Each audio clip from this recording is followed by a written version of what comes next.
wife's parents, both of whom arrived within a quarter of an hour or so.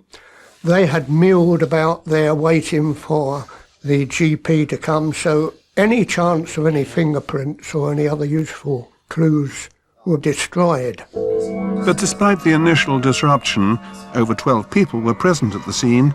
John Cummings took note of several clues.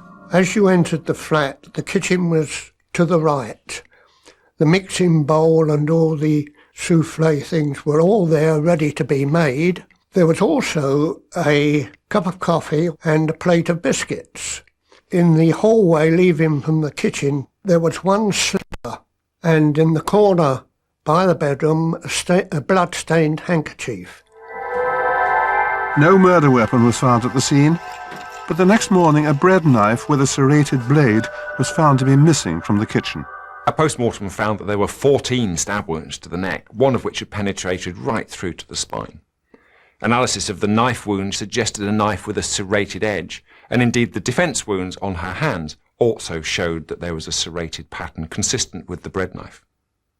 The pathologist looked at the neck and also found marks around the neck suggestive of constriction of the neck with a degree of asphyxia at or shortly before death. There was no evidence of a sexual assault, and the time of death was given as approximately 7:15 p.m.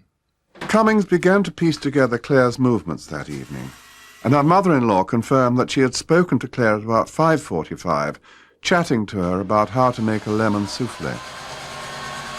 It appeared that Claire had begun to make the soufflé. The machine was still set at the mix button, but had been turned off at the wall. There was no forcible entry, so it strengthened my opinion that somebody had called, interrupted her cooking, but it was somebody not too familiar with her, but at least had met her, perhaps in the past. Cummings believed that while in the kitchen, this visitor became too friendly, whereupon Claire ran into the bedroom. Her assailant caught her by the throat, causing her to lose consciousness. He then went back to the kitchen, where he took a bread knife and savagely attacked her. She was a girl who kept all the letters, wedding anniversary, invitations. And it was one of these that showed a former workmate had been married to a Roger Payne. Claire and her mother had attended the wedding. On the 12th of February, as a matter of routine, John Cummings sent a detective to interview Payne at his workplace. Now, the detective was immediately struck by numerous scratches on Payne's hands and a bruise on his forehead, where a standard check revealed that Payne had a criminal record. Payne explained the scratches on his hands as being the result of a fight with his wife on February the 4th. That was 3 days before the murder.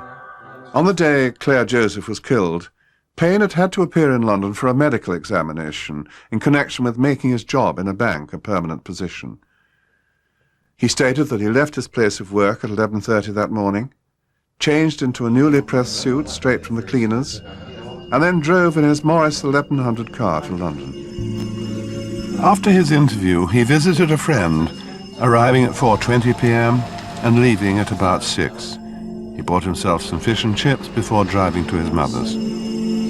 He explained the bruise on his head by saying that his car broke down and that while he was mending it, the bonnet fell on him and knocked his face onto the battery terminal. He stated that he reached his mother's at about 7 and stayed there until about 7:50.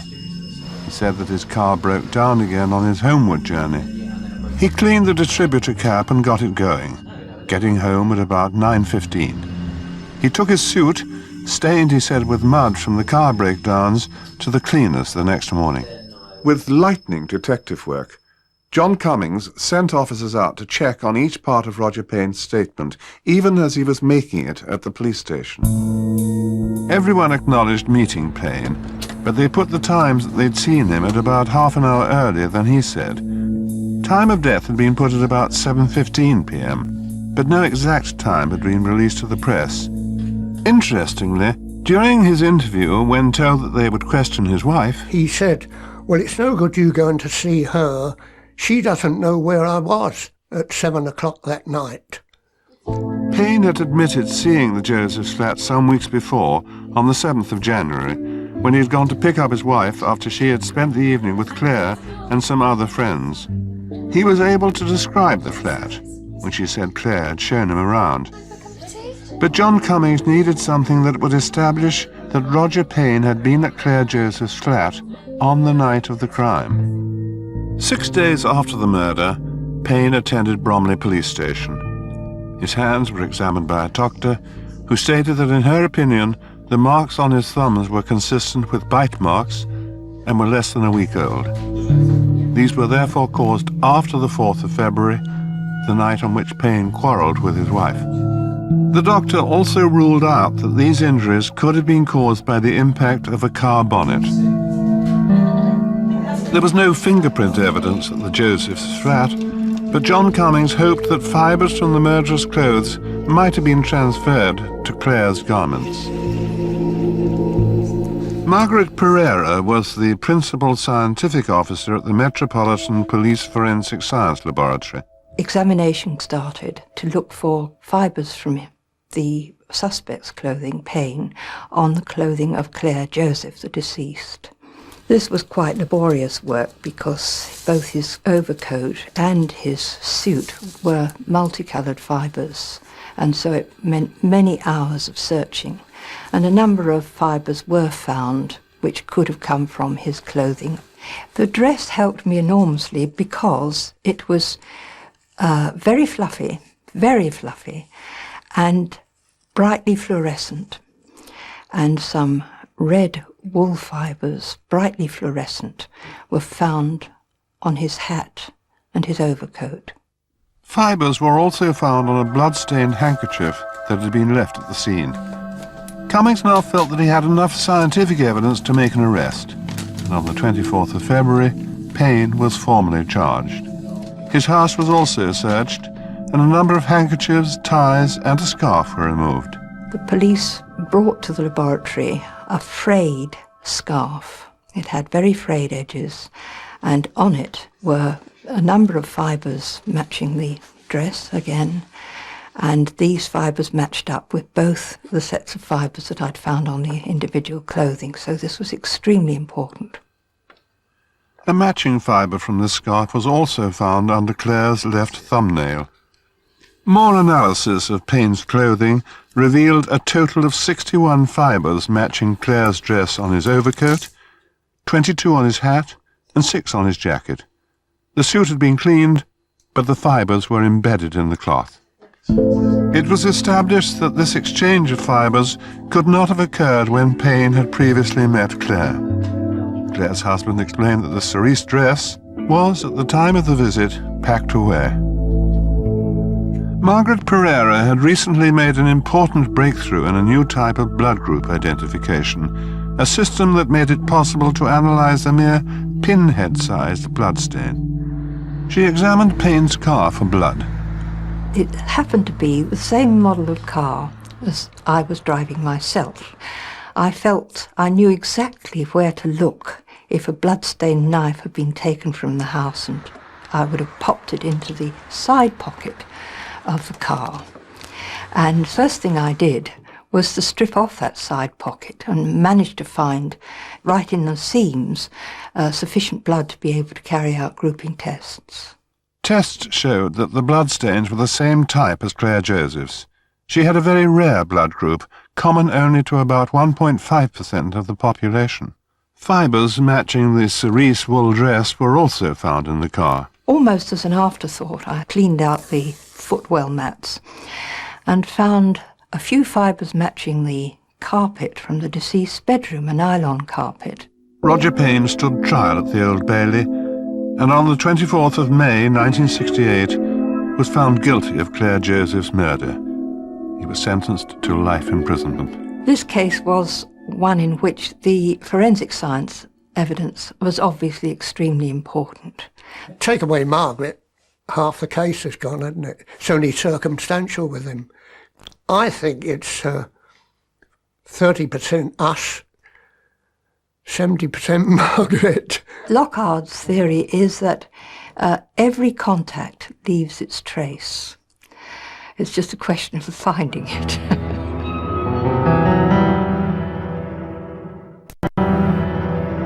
Methods of examining fibres are similar to those used for hair.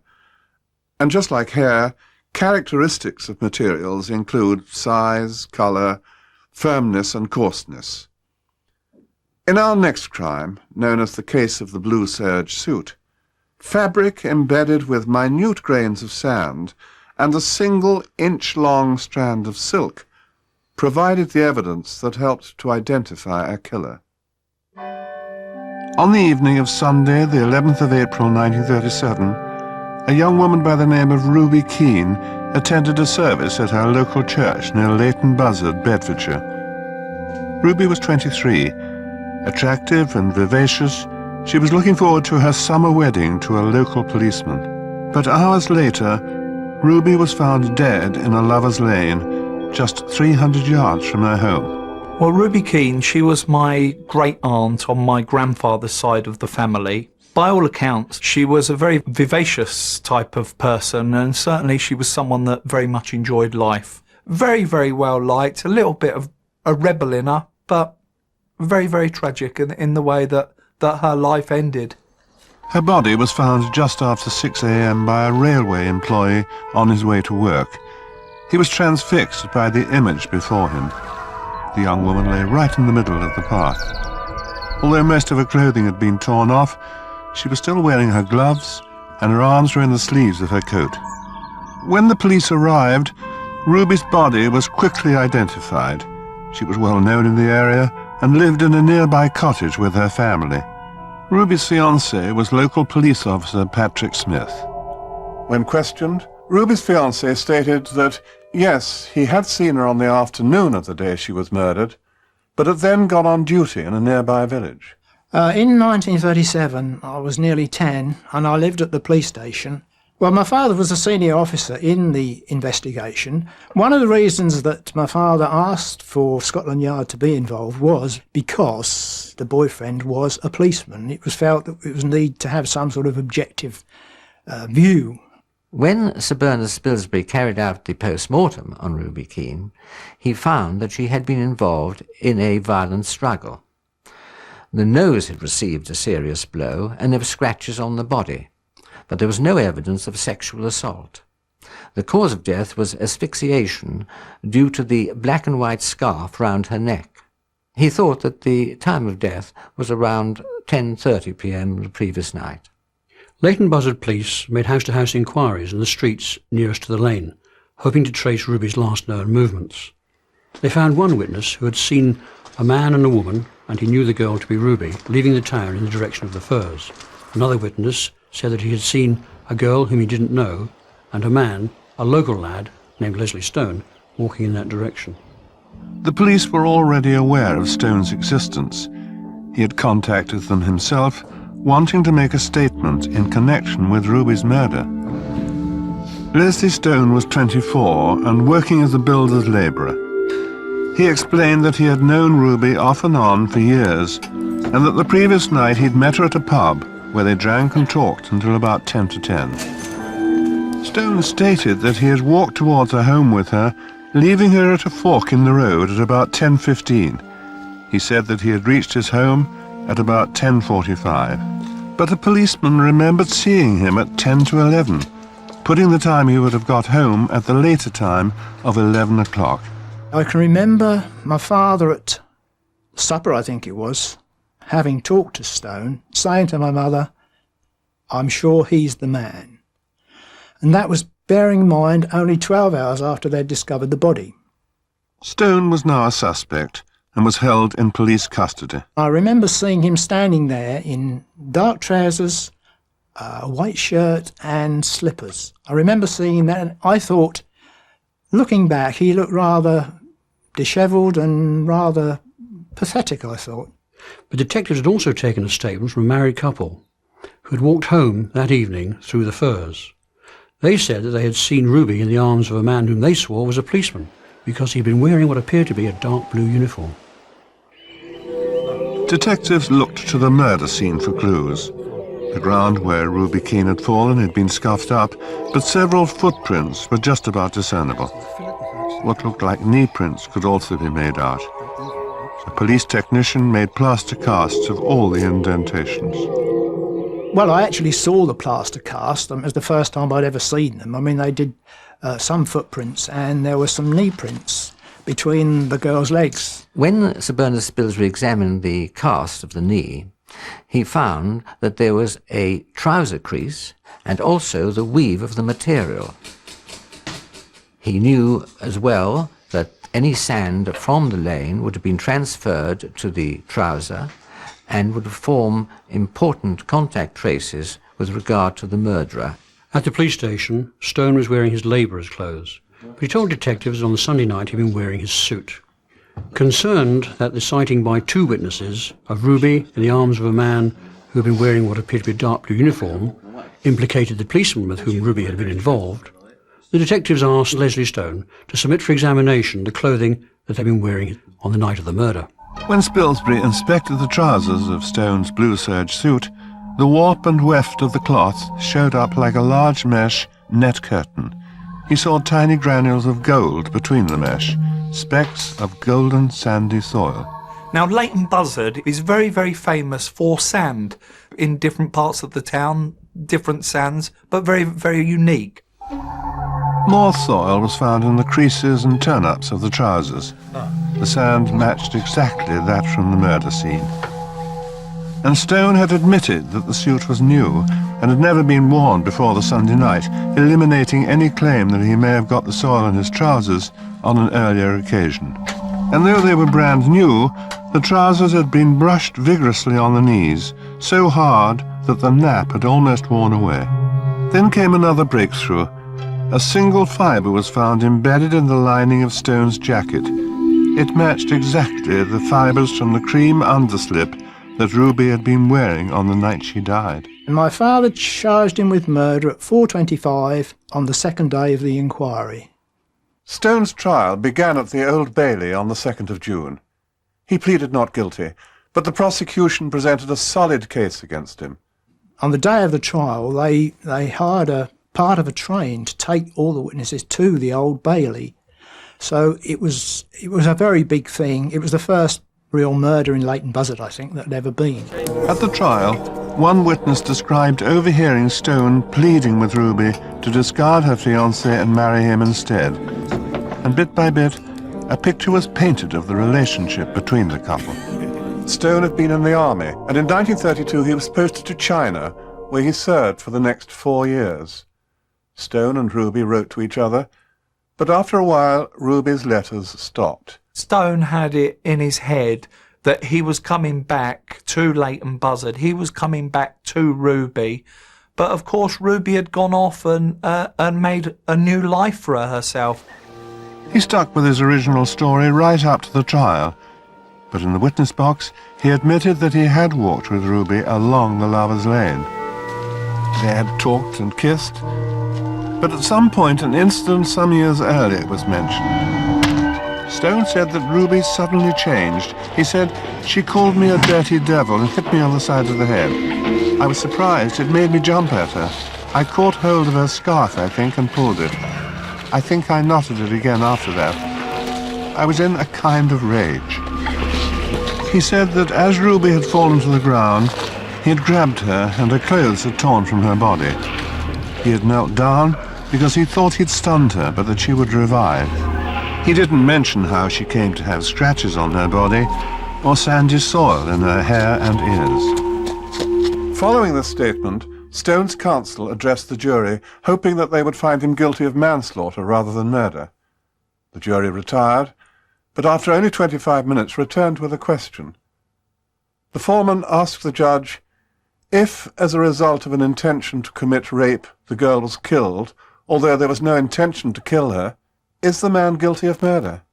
The judge answered, yes, undoubtedly. The jury had mirrored the general belief that Stone had struck Ruby down when she rebuffed his advances, strangling her with her scarf so as to aid a sexual assault. After only a moment's consultation with the jury, the foreman declared that they found Leslie George Stone guilty of murder. He was sentenced to death. An appeal was lodged on Stone's behalf on the grounds that the judge's answer, yes, undoubtedly, to the jury's question, was a misdirection in law. but the appeal failed.